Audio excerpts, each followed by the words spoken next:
welcome to Preparing Your Public Testimony from the National Fibromyalgia and Chronic Pain Association and the Leaders Against Pain. We're glad that you're here with us today.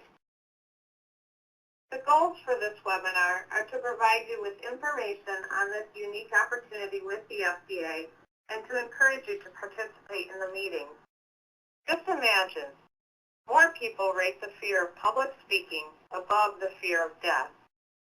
Reacting to one such survey result, comedian Jerry Seinfeld got a big laugh and he joked, in other words, at a funeral the average person would rather be in the casket than giving the eulogy. I don't know if that's true or not, but while some of you may not have a fear of speaking or writing, perhaps the idea of testifying for the FDA is daunting. This graphic is here to convey that whatever your concerns are about participating in this opportunity, we will be your partner in guiding you through the process to make it easier and enjoyable. How many times have you wished that someone would really listen to what you have to say about living with fibromyalgia and how it affects you every day? This is your chance.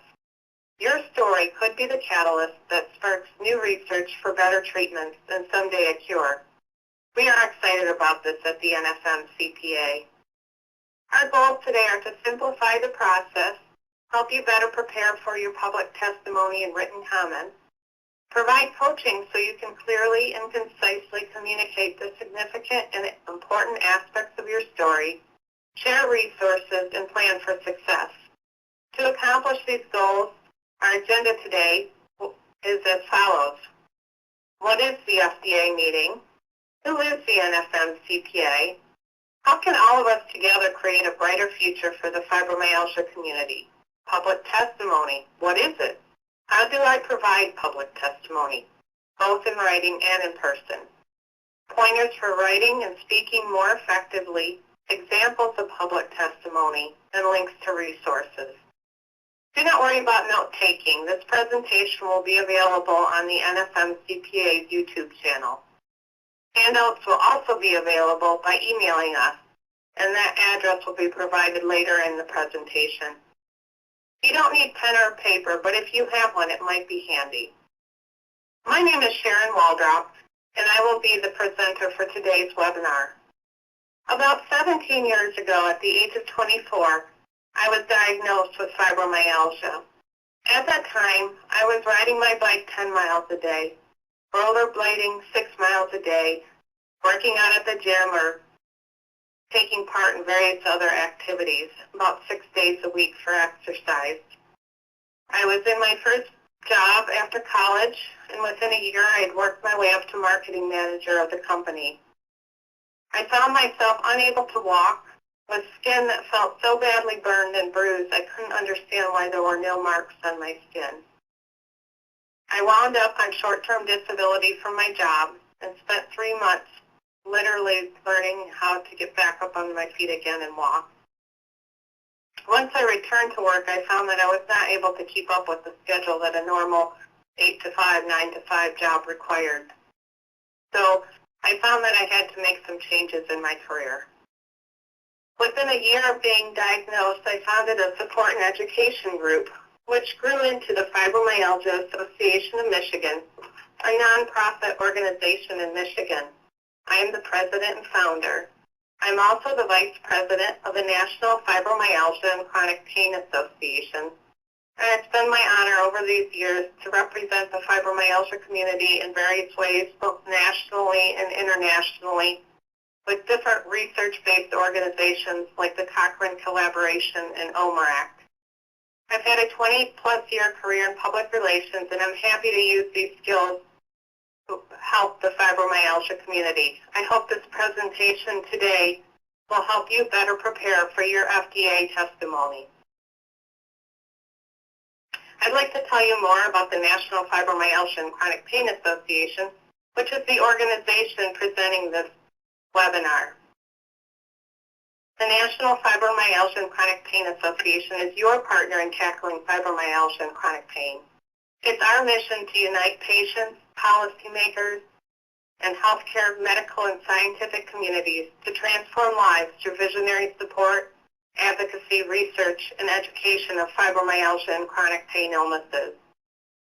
We at NFMCPA, advocates for quicker diagnosis, more effective treatments, and significantly more funding for chronic pain research. Fibromyalgia is more than a pain condition. What are your most concerning symptoms of fibromyalgia?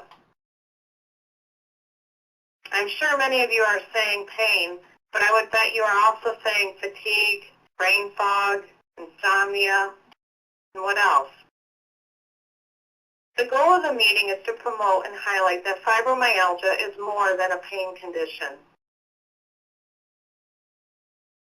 We are encouraging people to participate in the FDA meeting that will help to examine what further research should be done for fibromyalgia. People can write letters, and they can also try to testify in person. I will be talking about the process for that in just a moment. We really want to fill the hearing room at the FDA so the FDA can tell by our presence that the United States is concerned about fibromyalgia and further research, beyond research on chronic pain, and that fibromyalgia is of the utmost importance to every man, woman, and child living with fibromyalgia or affected by fibromyalgia, such as our caregivers, our husbands, our wives, our children, our parents, and the medical community who is struggling to provide us with care. The NFMCPA was recently thanked and acknowledged by the FDA as being the lead organization in the country for advocating for the fibromyalgia community. We were deeply honored by this comment, and we are working tirelessly to make these hearings a success. We have reached out to you, our members, to ask you to participate and help us get the word out about this opportunity to advance fibromyalgia research by voicing our concerns and stories. The Leaders Against Pain is the advocacy arm of the National Fibromyalgia and Chronic Pain Association. They have helped today, too, in working to put together this presentation, and they are playing an integral role in preparing for the FDA meetings. Together, we can all make a difference, and it's exciting to begin our work together today.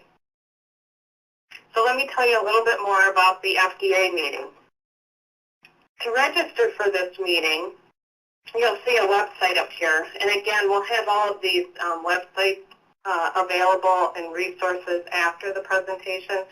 I know that a lot of the websites that we're going to reference today are quite long and not short and succinct, so we'll make sure we get that information out to you.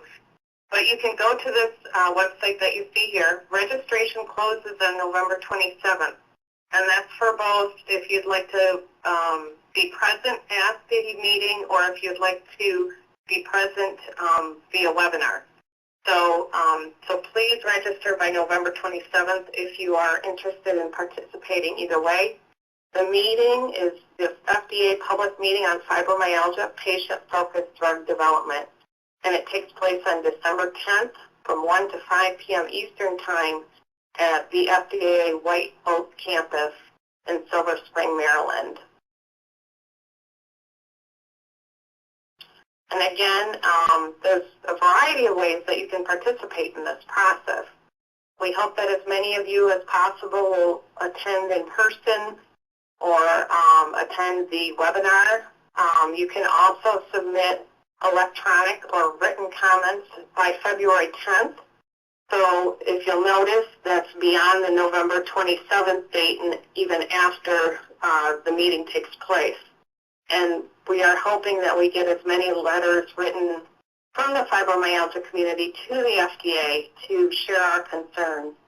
The more concerns we raise and the more letters they see, the more that they will understand that this is a very, very important and necessary step that the fibromyalgia community needs to take. So all the information is up here on the slide. There's also information on how you can provide your letter in writing. If you want to quickly find anything, a quick way is also to just Google FDA Fibromyalgia meeting December 10th, and you'll come up with a bunch of information on the meetings. So Les Cooper, a retired nurse and fibromyalgia expert and advocate, says, I hope that many will weigh in with their own thoughts. We need numbers, a show of hands, and a commitment to research that not only affects us, but generations to come. Our talent is our voice, and we at the NFMCPA strongly believe that, and we're hoping that you'll join your voice with ours in raising the concerns at this FDA meeting.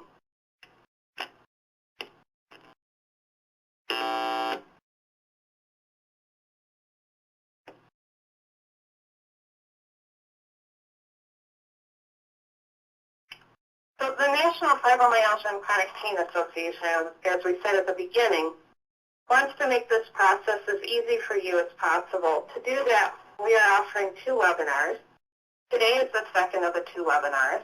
The first webinar was held on Tuesday, November 5th, and that was Understanding the Drug Development Overview. Information on that webinar can be found at our website.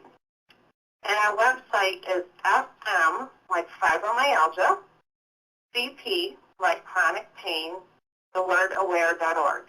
So again, that's fmcpaware.org. Right now on your screen, you'll see our homepage for our website. At the bottom left-hand corner is a link to information from that first webinar. And while we're here, I just want to take a minute to point out that this is a wonderful resource for you and your family and friends. There's a wealth of information on fibromyalgia. You'll see the different toolbars and things that you can click on. On the upper right-hand corner of your screen, you'll see the cover of our Fibromyalgia and Chronic Pain Life magazine. That magazine is available free digitally. You can sign up to subscribe on our website. By signing up on our website, also you will receive a free monthly newsletter. So I encourage you after the webinar to take a few minutes and visit our website and explore everything that it has to offer. So moving on today, again, we are talking about preparing your public testimony. And in order to help guide you through that process, let me just quickly jump back to goals from the first webinar. In the first webinar, we summarized some of the challenges in the medical research and development system. We outlined the process for translating promising scientific discoveries into medical solutions accessible to patients. We familiarized people with the FDA process of drug development. And again, we underscored the importance of participating in these meetings. So to participate in these meetings, the FDA has come up with 2 panels of questions that they would like us to answer. I'm going to start first by talking about the FDA Topic 1 questions. And in this list, when you have a moment to look them over, you'll find that it's a variety of questions aimed at the symptoms you're experiencing and how they affect your daily life. How do your symptoms and their negative effects impact daily life on your best days, on your worst days? Do your condition and symptoms change over time? And what worries you the most? And then they have a second panel of questions. And here, these are a little more guided toward your treatment and what you are doing to help your condition and its symptoms. So there's a lot of questions focusing in on your symptoms and their treatments, how well your current treatment regimen is working for your symptoms. Does your treatment regimen change over time? How much of your day is spent on your treatment regimens? And what specific things you would look for in an ideal treatment for your condition. I know this seems like a lot of information, so let's work together on where to start. The first place to start is that you can choose FDA Topic 1 or Topic 2. And then what I would encourage you to do is choose 1 to 2 symptoms or treatments to talk about. If writing does not come naturally, talk to yourself or a friend and answer the questions out loud. Sometimes that's a little bit easier, and once you have your thoughts out loud, it may be easier to transfer them to paper. And then, do you plan on attending the conference either in person or by webcast? If you do plan on attending in person and you hope to testify in person, then you could submit written testimony while you're in the registration process to attend the meeting. If you're not going to be there and you want to provide written testimony, then there's some information coming up on where to do that. So, but that kind of guides the process on how to look at how many words, characters, and so on you're going to put into your testimony. We're going to start right now with the written letter. So if you provide your testimony via the written letter, you need to be brief. 1 page is best. The FDA is actually limiting us to 5,000 characters. So again, that's characters, not words. So this is a pretty short letter. If I had had more time, I would have written a shorter letter. This is a quote by Mark Twain. The first time I heard this, I really had to think about it. It seems like it would be the opposite. But to say something concisely tends to be harder, even for gifted writers like Mark Twain. The Gettysburg Address only had 266 words. Much can be accomplished with a few words. 1.5 to 2 pages of 12-point type text is basically a 5,000 character letter. Please use your own words, focusing on the 1 or 2 issues we just talked about, and tell your story while you're answering the FDA's questions. We'll provide you with a checklist so that you can make sure you're answering the questions as you go through your written letter. And make a request. What do you want the FDA to do? And here, our strong appeal is that fibromyalgia is more than a chronic pain illness and requires further research, so that's something to consider. Reiterate or emphasize what the FDA's help would mean to you and to other people with fibromyalgia. And definitely you want to thank the reader. And you can offer to answer questions and include your contact information in the letter so that they do know how to get in touch with you. Here's an example of a sample letter, and this comes to us from Celeste Cooper, who I quoted earlier on from her FMCFS triggerpoints.blogspot.com. So you can see how you address the letter. And then you want to state the purpose of your letter and start with a hook, such as, what if you couldn't remember your best friend's name? Or what if you were holding a pen in your hand and you forgot what it was for? This is the brain fog that robs people with fibromyalgia, and it occurs without warning. Make it personal. State your personal experience with your disorder and how it has affected your quality of life. Include the onset, your symptoms, and how you have been physically and emotionally treated. Then state what you would like in response. And then again, as we talked about, provide the opportunity for follow-up and make sure you include your information. 10 steps to writing more clearly. Choose simple words and strong verbs. Try for shorter sentences, but try to vary your sentence length. You want to avoid any irrelevant information and also avoid cliches and jargon, big and fancy words. And of course, pay attention to your grammar, spelling, and punctuation. Prefer the short word to the long word. Prefer the familiar word to the fancy word. Prefer the specific word to the abstract. And use no more words than necessary, including avoiding redundancies like sum total, end result, future plan. Using a relaxed and informative tone is also very helpful. Here's the 7 C's of writing cheat sheet. If you find your letter is too long, this cheat sheet could be helpful in editing your letter.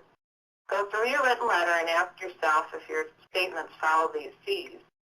If the statements do not, those are the statements that I would consider editing first.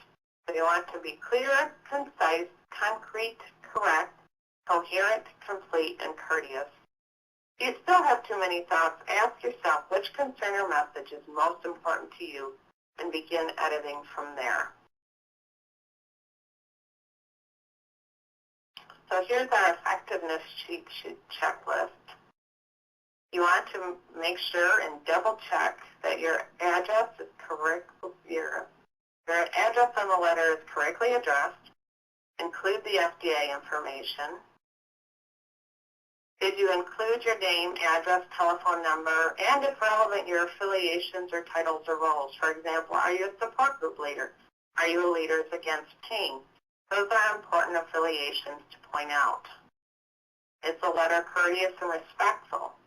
Any wrongs you have experienced is not the result of the body that will be reviewing your letter or listening to your testimony.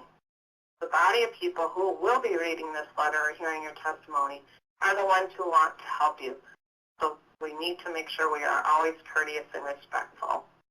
Only accurate information is included, and again, pay close attention to your grammar and spelling errors and is it neat. Of course, before you even get started on this process, be sure that the deadline is met.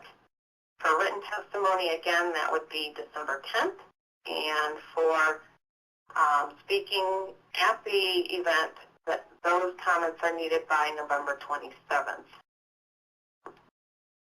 And then as promised, here's an example of the FDA checklist number 1. It has all the questions. So when you're writing, if you would like these slides emailed to you, the checklist will be on there and you can go through and make sure you've answered all the questions on checklist 1. If you are going to be commenting more on the symptoms and your everyday life with fibromyalgia, or we have checklist number 2, if your comments are going to be on more based on the treatments and therapies and that approach. So moving on, now we're going to talk about oral testimony. The National Fibromyalgia and Chronic Pain Association and the Leaders Against Pain Network have come up with a 5-minute formula. We hope that this will guide you through the creation of a testimony. The formula contains the essential questions the FDA needs answered. And here is the formula if you choose the first panel of questions. So you'd want to start by identifying yourself, your name, your city, state, how long you've had fibromyalgia, and if it's a poignant part of your story, definitely how long it took you to get a diagnosis. And then you would want to follow that up with a personal story reflecting on one of the 14 identified areas of concern. We have some of these areas listed if you're interested in getting ideas, or you may already have identified things beyond pain that you know affect you with fibromyalgia. And that's what that 14 identified areas is on this slide. I didn't have them right here, but we at the National Fibromyalgia and Chronic Pain Association Leaders Against Pain Network started to talk about how many other symptoms are very problematic with fibromyalgia. And we want to start sharing those with the FDA and with other concerned parties who are interested in doing research on fibromyalgia beyond the pain. You want to talk about how daily life is impacted on good and bad days. The next point, moving on, how have your condition and symptoms changed over time? Do the symptoms come and go? If yes, what things make those symptoms better or worse? And then basically almost the final 1 minute of your presentation, what worries you the most about your fibromyalgia? Make a request for what you would like the FDA to help with if they were able to in some way. An example here would be, fibro fog is my chief concern.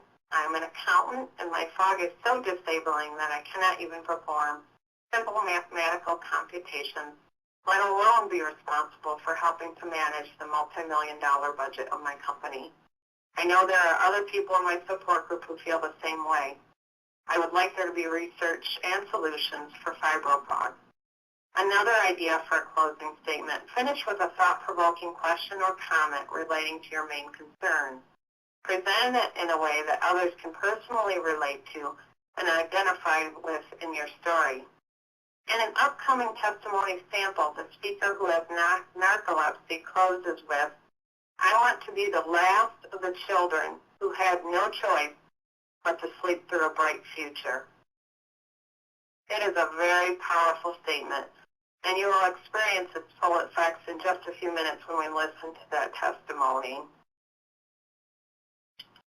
Next, we have the formula for the second panel of questions. So if you're interested in focusing in on more of the treatments and therapies, this slide would be for you.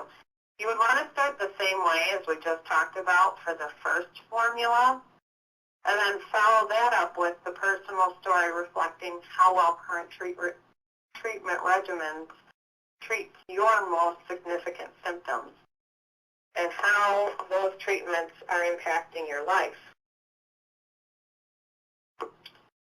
Some examples here of story jump starters are I used to hike, bike, walk, rollerblade.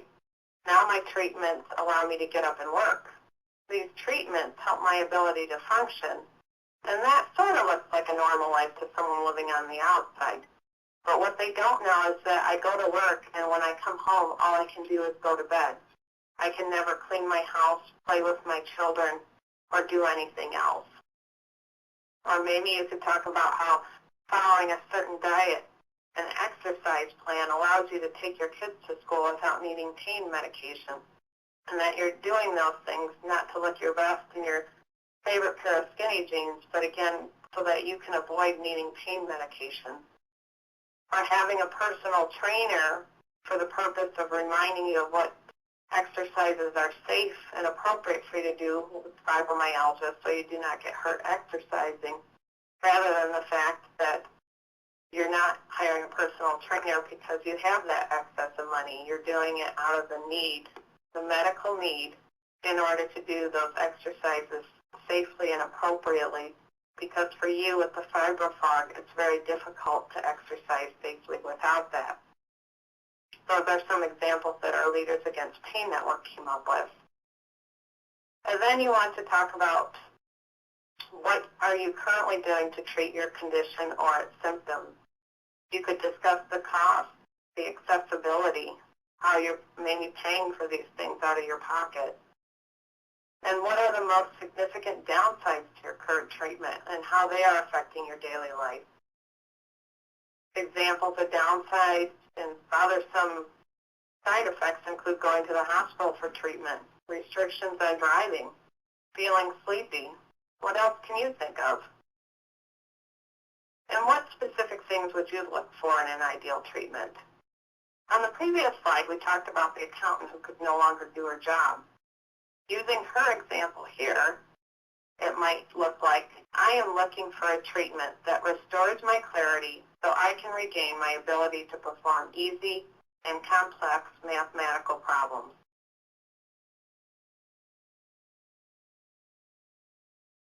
So now we're going to take a look at the sample testimony. The FDA is holding different meetings for different diseases, just as we are for this fibromyalgia meeting. They recently held a meeting on narcolepsy, and we are going to view some testimony from that meeting. The speakers had some really wonderful presentations, and we are so excited that we can share those with you. So we're going to take a few minutes here and first listen to Sharon, and then I'll have a few comments on Sharon's testimony. And then we'll take a few minutes and listen to Justin's testimony. If you'll notice when you're listening to these presentations, they were asked the same questions as we're being asked about our fibromyalgia. It's just that their disease is narcolepsy. So this is really helpful information to view real testimony, and I hope you enjoy this. So right now we're going to listen to Sharon's testimony.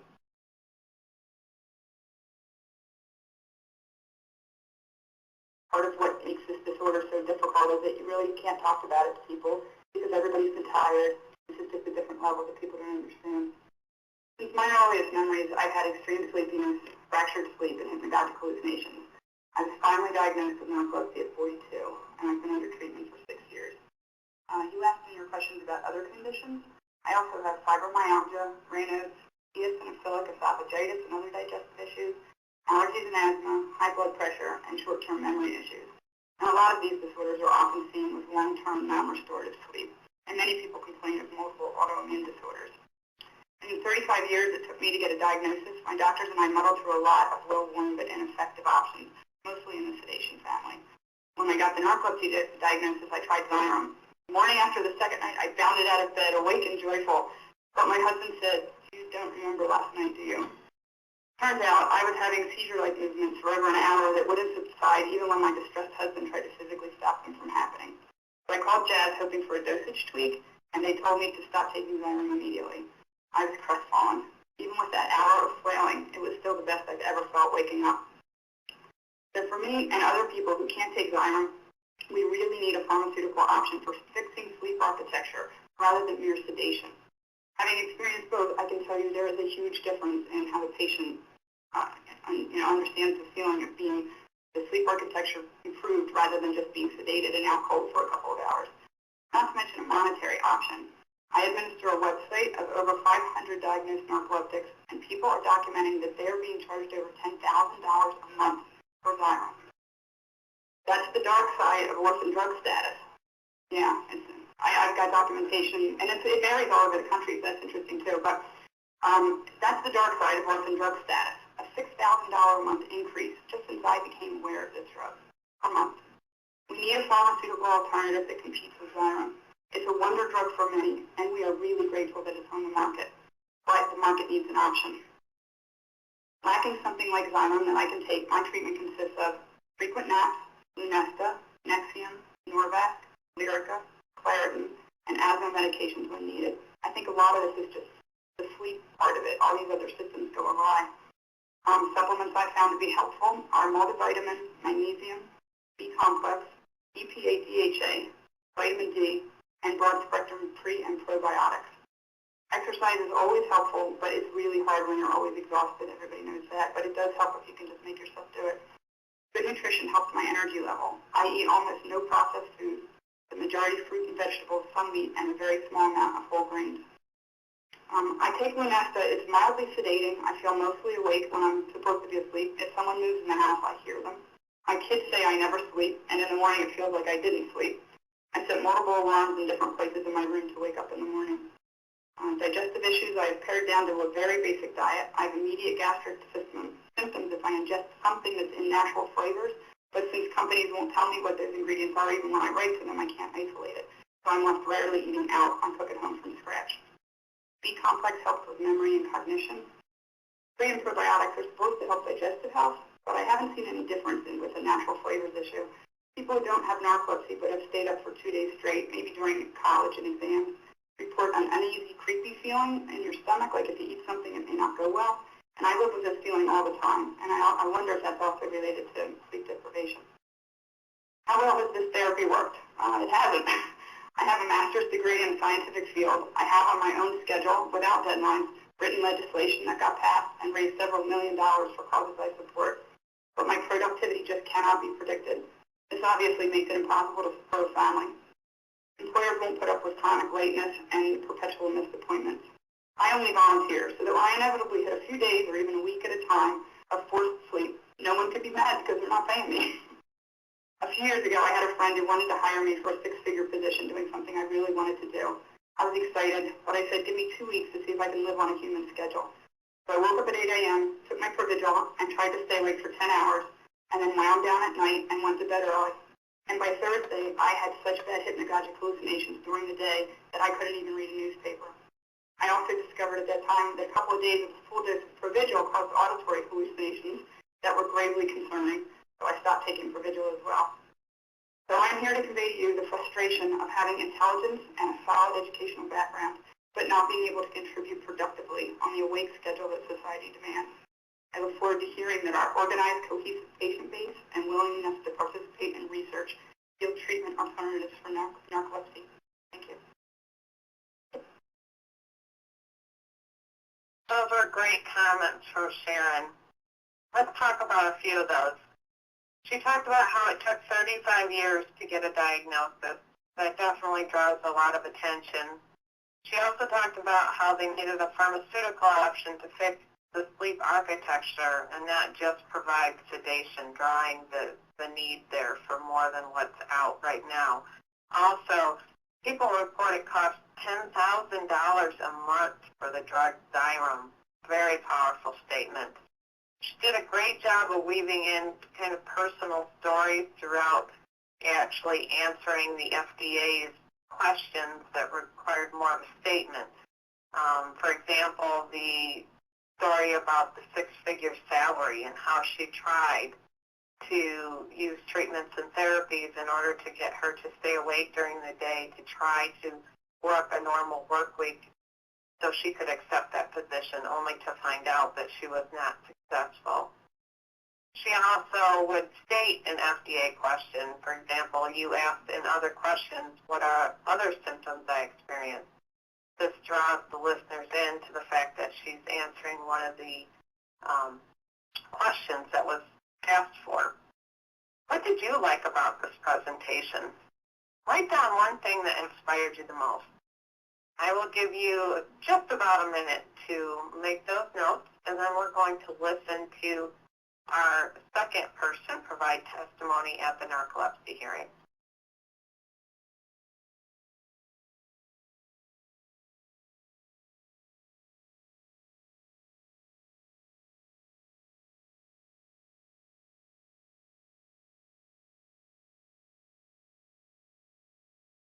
Okay, I hope those notes will help you remember what you liked about Sharon's testimony, and that can help guide you with creating your own. Now we're going to listen to Justin. Pay attention to how Justin uses pauses. We'll talk about that when we come back. These some awesome comments. Hello. I think every one of you. First of all, talk loud. I'll back up. Certainly, thank you to everyone.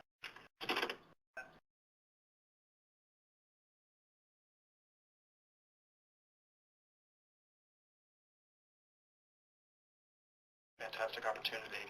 I'm really glad that someone else has a tremor. I'm not alone. My strategy for living with narcolepsy depends on many things like stress, tolerance to medication, and the season of the year, as I mentioned earlier. And yet success is only guaranteed if I follow a very strict weekly regimen that includes a stimulant for my daily awareness, depressant for sleep at night, and a weekly drug holiday to continually fight the need. It sounds like a tall order. It is. It doesn't happen.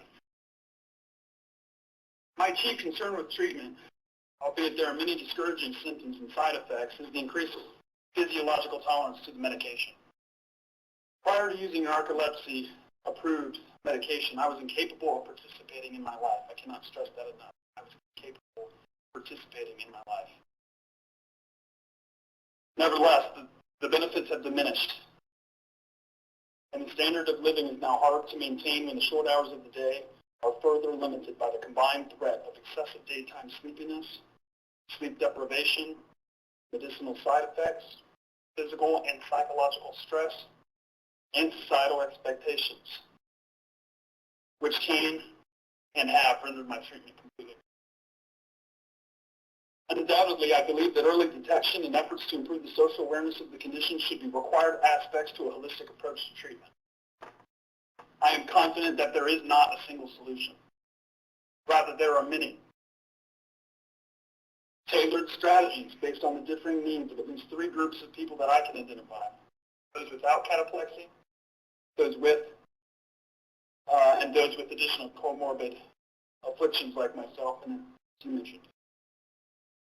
I suggest that it's from these 3 groups that requirements be collected and independently used to develop new medicinal solutions. Additionally, I believe that there are device innovations that can help. But the short and long-term consequences of introducing things like normal life, normal people do, like drinking caffeine, drinking alcohol, experiencing stress, and just downright ineffectual medication, should be evaluated during the drug development process. Not just does it work. It is this information that will assist a patient in developing a careful balance between managing what it is that engages them and also avoiding the triggers of addiction. So now here's my story. At age 9, I was evaluated to have 153 IQ. For those of you who don't know, it's pretty high. At age 11, the night terrors started. By 12, I couldn't sleep. I couldn't stay awake. 10 years later, by age 22, I was finally diagnosed. 2 years after dropping out of college, because I slept through it, and I could not maintain the GPA that I needed in order to maintain financial aid that many institutions were so grateful for. Now I'm 27, and as my meds start to fade,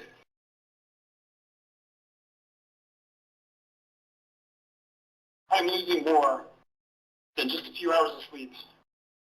I'm losing my ability to help others. Pretty good at it. I'm losing my ability to care for my children. And I'm losing the ability to care for myself.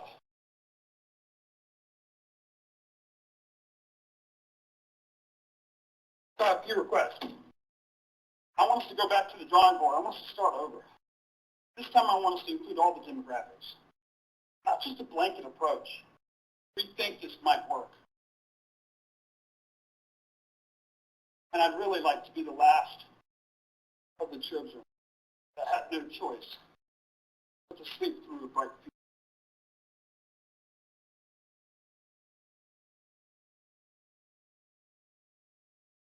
That was a very moving testimony. And before I make a few comments, I just want to point out, if the sound quality was difficult for you to hear, we apologize about that. We're actually streaming that video through another digital system, so sometimes the quality gets lost. We do have a link to that testimony coming up on one of our other slides. So at your own time, you can view those and study them a bit more, or just hear them better. So we apologize if that was a little difficult to hear. And if you were able to see it, you'll notice, depending on how large your screen was while you were listening to the testimony or even our presentation, there was a box where you could actually see the presentation. And Justin was sort of in the middle of the screen over to the right. And you'll notice, if you did see that, he had great eye contact even when he was reading. He thanked the FDA and everybody for being there, very courteous, and he used pauses very effectively to draw attention to his important points. For example, he said, "I am confident there is no single solution." He paused, "There are many." Repetition, he also used that effectively. "I was incapable of participating in my life." He paused, and then he repeated that statement again. He also had some great word choices like chief and threat. And he draws attention to what's coming next, like when he said, "Now here is my story." And of course, he had the great closing line, as we referenced earlier in one of the slides, about putting your testimony together. So let's talk about 7 steps for an effective speech. You are the world's leading authority on yourself. No one knows your story better than you. You just have to organize your thoughts and decide which message to focus in on, especially if you have more than 1 or 2 areas of concern. Doing this will help you to overcome any nervousness. You need to know your audience and where you will speak. Your audience for this will primarily be people who have the authority and networks to influence future fibromyalgia research. Yes, there will be other fibromyalgia patients or people with fibromyalgia in the room, but we are tailoring our messages to those people who have the ability to influence future fibromyalgia research. We'll talk a little bit more about what to expect from the room and the room setup shortly. Number 3, never apologize. What I mean by this is never apologize if you feel you make a mistake. You would be surprised how much an audience misses. Plus, they don't even know what you were going to say. If you apologize, you will draw more attention to your mistake. People want you to give a good presentation. They are rooting for you. Number 4, your body language and nonverbals are very important. Your voice, your tone, and your attitude will influence the receptiveness of the listener. The way you sit with your arms crossed or open. If your arms are crossed, it gives people the feeling that you're closed off and maybe that you're not being honest. If they're open, it appears that you have less to hide. And eye contact also speaks volumes about sincerity. Use pauses and go slow. Again, we saw Justin do this quite effectively in his presentation. Pauses will help to emphasize major points. Going slow also allows the audience to take in all of your points. Speeches become very challenging to fully understand when people speak fast. And it's also another way to emphasize something is to repeat it. That is very helpful. Visualize success. Visualization prior to your speech helps you to see and know that you will be making important points. Visualization is beneficial in calming nerves. You are giving your talk for an important reason. Focus on the message and not yourself. Don't think about you, your voice, how you look. Focus on your message. What everyone wants to hear you say and needs to hear you say is why you're in the room. If you can focus on that, that too will take away any nervousness. Telling your story. While you're telling your story, please be sure to observe the 5-minute time limit. They will end your time if you go beyond the 5 minutes. So be sure to be prepared with your most important points. Sometimes testimonies can get cut short, so you want to be sure you say the most important things first. Of course, be courteous and brief and to the point. The 3 big P's: plan, prepare, and practice. You want to plan your speech, and then you want to prepare it by writing it out. It's best not to read it, but if you're nervous, it is better than forgetting something important.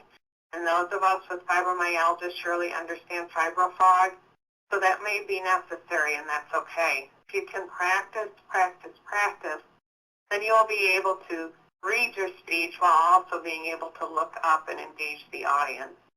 So the practicing is very important, and again, that helps with nervousness as well.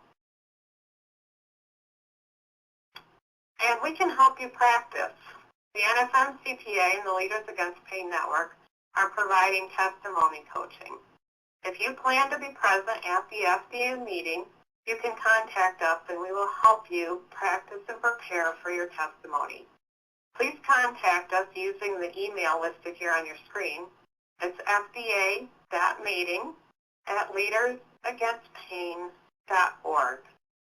Again, that's fda.meeting@leadersagainstpain.org. We're also going to have a closed Facebook group that will end on December 10th after the meeting occurs. You can email us and we will connect you into this Facebook group.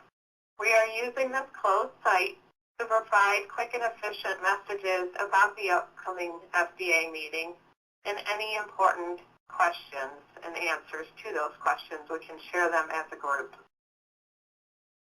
So please contact us as soon as possible if you're interested so we can try to schedule everyone who is interested in the testimony coaching.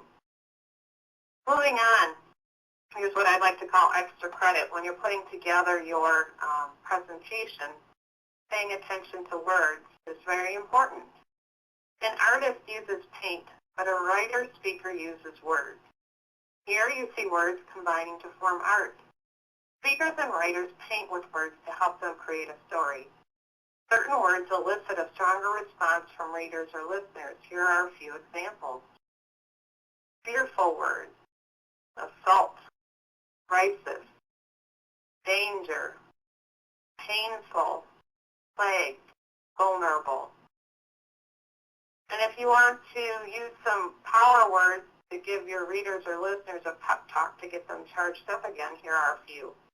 Amazing, audacity, belief, bravery, breathtaking, conquer, courage. Whenever you need to create curiosity, sprinkle these power words throughout your writing, and readers won't be able to help but be intrigued. Censored, concealed, confidential, controversial, off-limits.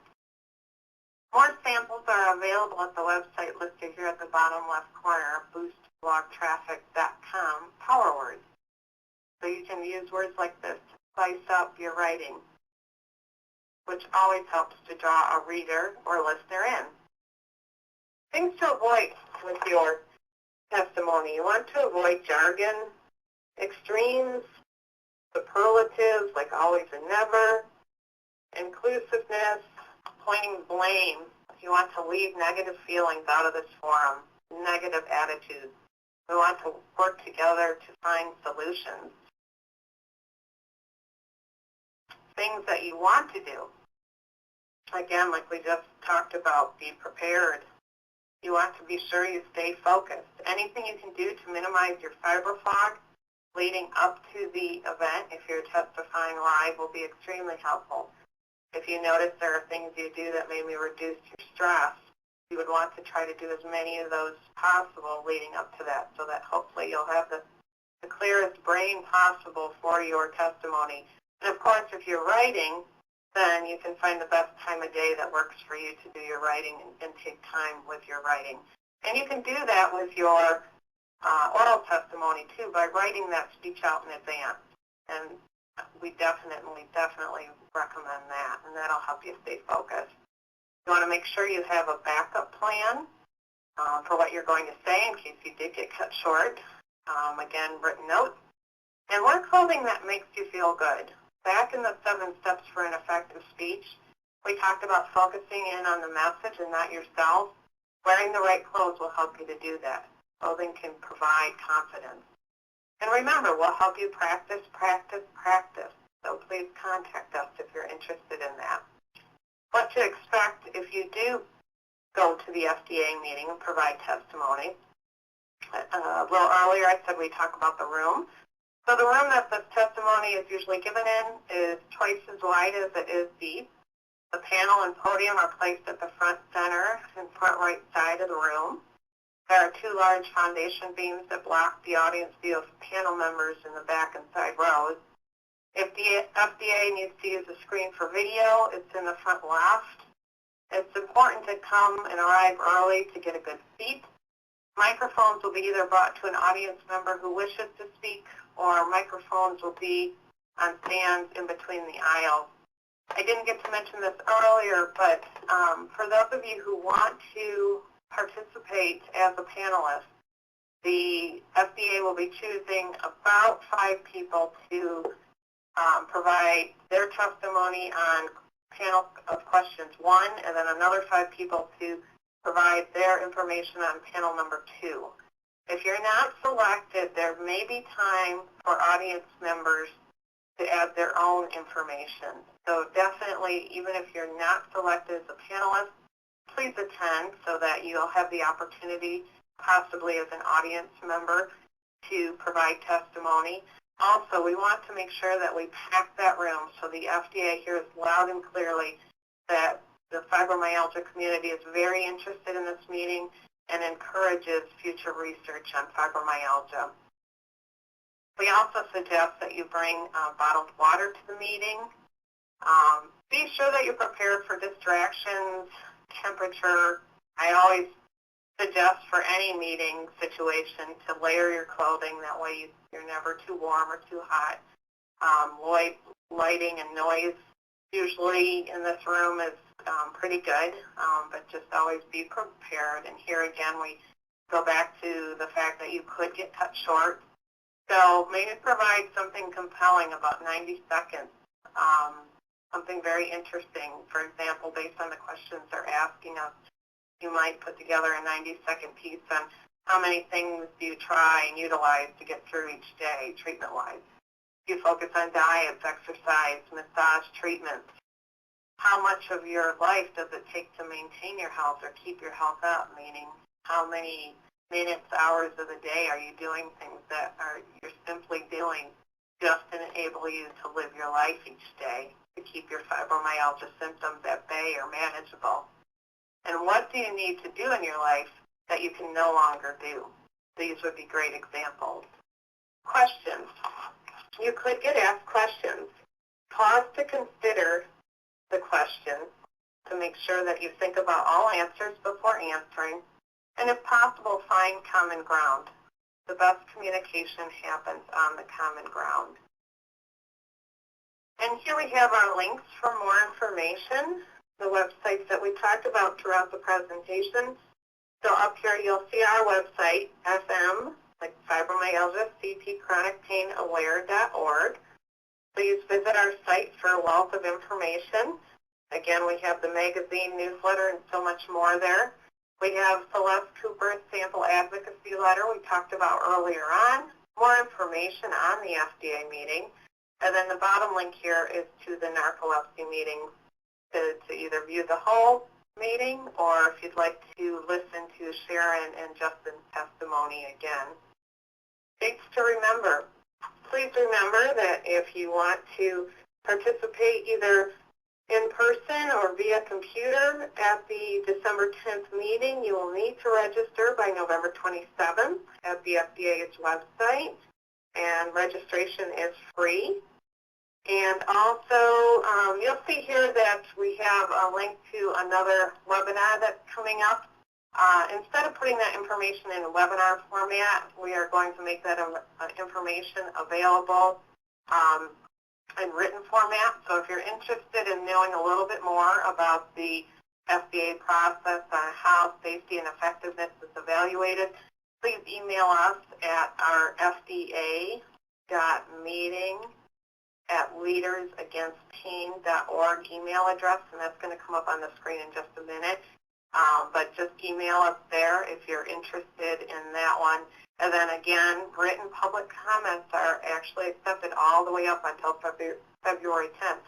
So even if you don't send in any information before the meeting, once you listen to the meeting, either on December 10th, or usually these meetings are available after the fact in an archived format, and we will be posting information about that when it becomes available on our website if you don't catch the meeting on December 10th.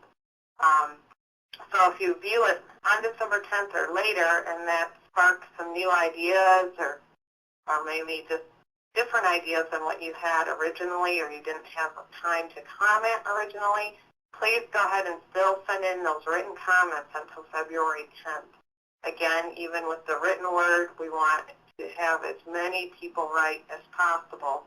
So again, our voice is heard loud and clear that more research is needed on fibromyalgia. You are an expert. You are the world's best expert on your story. Just remember, everyone will be at that meeting to hear your story. Practice visualizing yourself giving your best speech. We at the National Fibromyalgia and Chronic Pain Association, Leaders Against Pain Network, appreciate you and your story. Thank you so much for being willing to share it, and please contact us if we can help you. We want to be your partner in this process.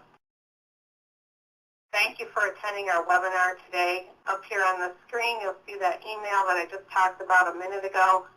If you need us for any reason at all, please contact us at fda.meeting@leadersagainstpain.org.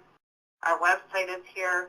We encourage you and your family and friends, support groups to participate. It is so vital that more research is done for fibromyalgia. I'd like to give a special thanks to Cindy Sharp, the director of the Leaders Against Pain Network, and the Leaders Against Pain Network members for contributing to this presentation today and for their major role in preparing for the FDA meeting. We thank you for your time today. Please provide any comments on this website too. And again, if you're interested in coaching, please contact us as soon as possible. Thank you again and have a great day.